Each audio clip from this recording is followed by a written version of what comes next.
Okay guys, nandito po tayo sa may visitor center, sa may Jenner by the Sea. So cute siya nga small town guys.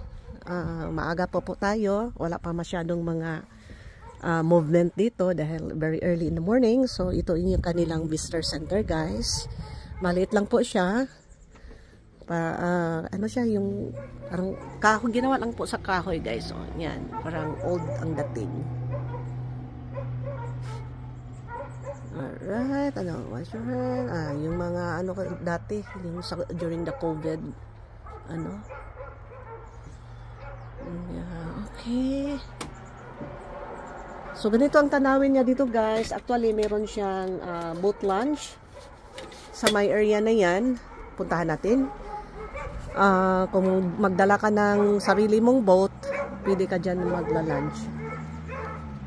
Maingay yung aso.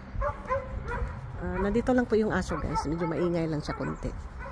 Tapos tingnan mo yung mga bahay nila guys. So, napaka-cute tingnan. Nandun sa taas. So, yan. So, by the sea talaga siya guys. Alright guys, see you in my next vlog. Bye-bye you.